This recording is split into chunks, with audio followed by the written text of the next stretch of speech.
والصلاة والسلام على رسول الله أما بعد عن عبد الله بن عمر رضي الله عنهما عن النبي صلى الله عليه وسلم قال اجعلوا في بيوتكم من صلاتكم ولا تتخذوها قبورا متفق علیہ۔ آپ کے سامنے صحیح بخاری اور صحیح مسلم کی ایک حدیث پڑھی گئی ہے، اور اس حدیث کا تعلق اس بات سے ہے کہ سنت اور نفلی نمازیں گھر میں پڑھنا چاہیے۔ مسجد میں بھی ہم سنت پڑھ سکتے ہیں، لیکن اگر ہم گھر میں پڑھتے ہیں تو اس کی فضیلت کیا ہے اور گھر میں کیوں پڑھنا چاہیے؟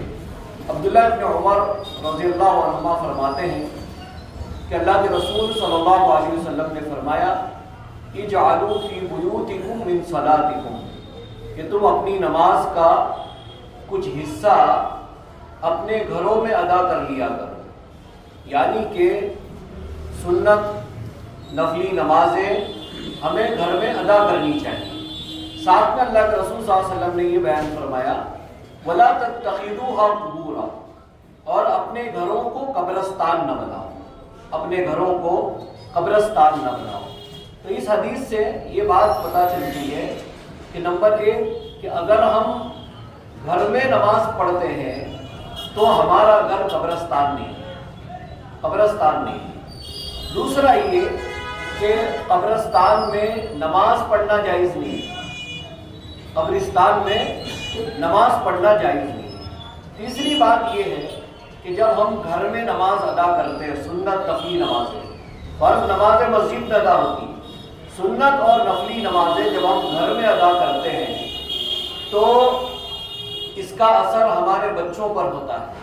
جب ہم گھر میں پڑھتے ہیں تو گھر میں چھوٹے چھوٹے بچے ہیں، وہ دیکھتے ہیں کہ نہیں ہمارا بھائی یا ہمارے والد یا گھر میں اور جو ہیں وہ نمازوں کو پڑھ رہے ہیں، اس سے بچوں میں نماز پڑھنے کا شوق پیدا ہوتا ہے۔